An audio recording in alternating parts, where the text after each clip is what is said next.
If you feel like your life is not moving forward in your 20s, you do not need more motivation. You need better systems. Your future is already being built by your current habits. Not your dreams, not your vision boards, your habits. Show me your daily routine and I'll show you how your future looks like. This is the second part of the series How to Build Your Dream Life in Your 20s, and in the first video we discussed the importance of direction. So we know where we are going and we do not need to have figured out every single step, but we need to have clarity on how we want our life to look like in the future and start building that future today. Today we'll move closer on the journey towards our dream destination by focusing on what we can actually do today to get where we want to get. We all heard of habits, that we need to create them, to create the systems and blah blah blah. I know it can sound discouraging when you know that there are habits that need to be built, but you're just struggling with it and fighting with yourself and convincing yourself that I want to get there with the current habits I have right now. Sorry to disappoint you, I'm not going to say that you do not need habits, but I am going to show you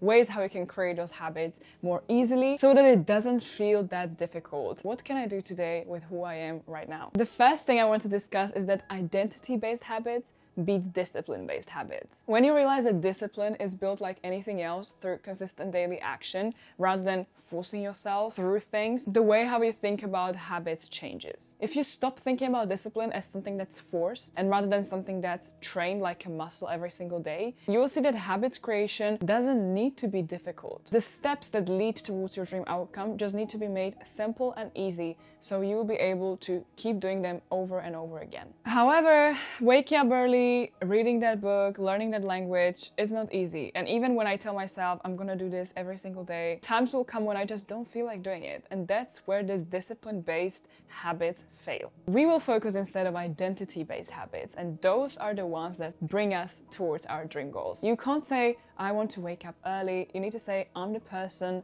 who wakes up early. You need to stop saying, I want to work out more. And you need to start saying, I am the person who works out more. These identity shifts that takes place in our subconscious help us to keep going through the habits that might feel tedious, boring, difficult. But through this identity shift in our brain, when we act already like the version of us that achieved the thing we want to achieve, it becomes much easier. What you do is who you become. So when you think backwards, what the person you want to become does on a day-to-day basis, and then you follow with those steps, then you will already be in the identity of the version you want to become, but you are taking steps now in your current reality. And when you keep repeating this over and over again, you'll develop this habit. Because habits do not get developed out of nowhere. When I just tell myself that I want to wake up early, how many times do you think I wake up early? I need to find a way how I step into the identity of the person who already wakes up early, who is doing all the things I want to do in the morning, and then work backwards towards actions I can take right now. If we then repeat these activities of the ideal version of us in the future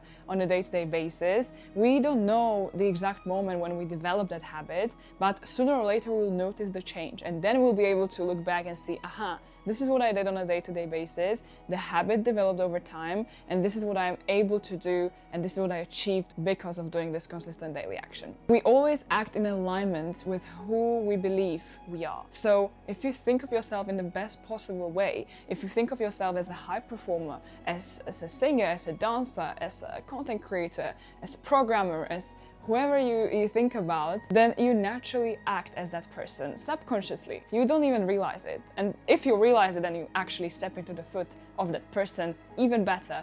But it always starts with focusing on the actions that that version of us is already doing on a day-to-day basis. Because our world will not change from day one to day two. We will not wake up magically being that person. It's a transformation that of course takes time, but is also built through this action. So start with habits that reinforce the identity.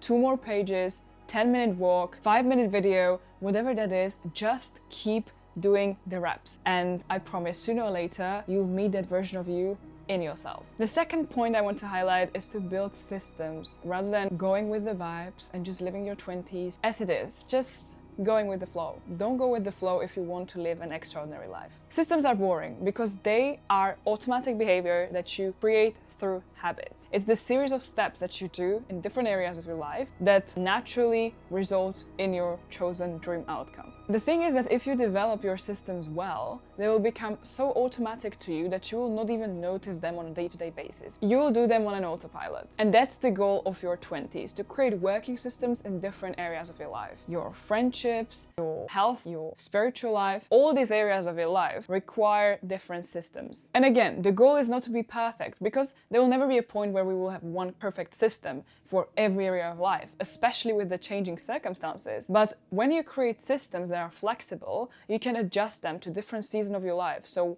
when those changes that are out of your hands come, you're able to iterate and learn from the changes, make sure that you design the new system better. What's important is to take action and do that. So design your own system for different areas of your life, which it's composed of these habits, of these daily actions. So system, imagine it as like one machine with these different clocks. So the clocks are the habits, and they create this working system which makes the whole, whatever the thing is, move. And you want it to be moving on a day-to-day basis. And it's composed of these tiny steps, of these small decisions you take on a day-to-day basis. So start creating these this year. Start creating them today. Start with the area of your life that you feel like you've been neglecting the most. One by one, step by step, you create these beautiful working systems that will work for you even on days when you don't feel like doing it, because systems are so automatic that you do it even when you don't feel like doing it. My favorite strategy to build these systems and actually implement the habits in our day-to-day life is to time block our calendar for different areas of our life, because it's the easiest way how we can protect our time, to make sure that during the time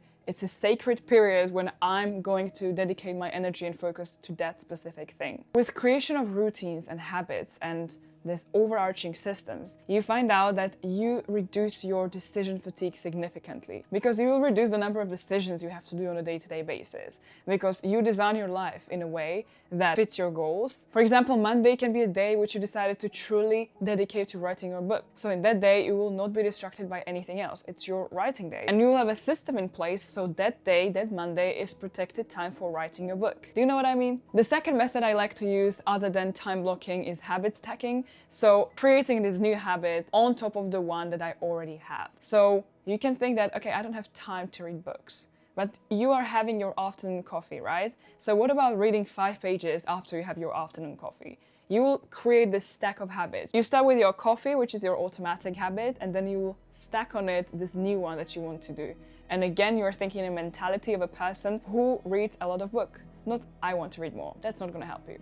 This habit stacking can be done around any meaningful points during your day. It can be after school, before going to bed, first thing in the morning. These cues in your mind automatically trigger certain habits, certain routines. You can use them for your advantage by stacking new habits on top of them. Last but not least, don't forget to track your habits, because what gets measured improves. The last thing I would like to discuss today, in order to create these working systems and habits, is to remove friction and stop self-sabotaging. Use the power of environmental design to make good habits easy and bad habits hard. Willpower is unreliable. Sometimes we have more of it, sometimes we have less. But the environment and the way how we arrange our surroundings, they control our behavior. If you feel like you're failing your habits, I can assure you that that's not true. Your environment is just designed for your old habits that no longer serve you. So design your environment in a way that will make the habits you want your future self to have easier, whereas the habits you want to let go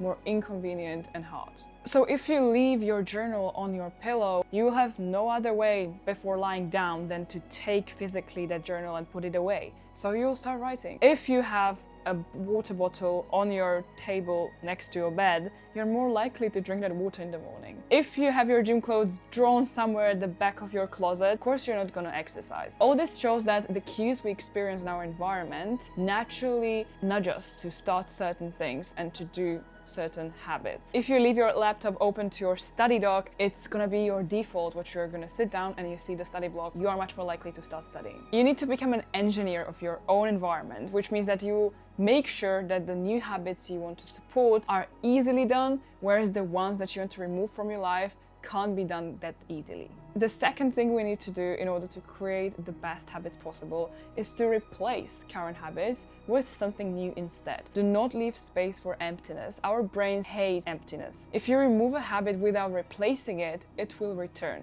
So replace, let's say, scrolling in your bed with listening to an audiobook or a podcast. Replace overthinking with a 5-minute brain dump or journaling. Replace procrastination with 2-minute rule and negative self-criticism with positive self-talk, and you will see that your brain will automatically just switch behavior rather than stopping something altogether. Because habits are just solutions to our emotional needs. Scrolling solves boredom or stress. Snacking solves discomfort or anxiety. So when you're working on your habits, you don't just replace your habits, you work on the needs you have and solutions to those needs. When you try to stop a habit, you fight yourself. When you try to replace habit, you just reroute yourself.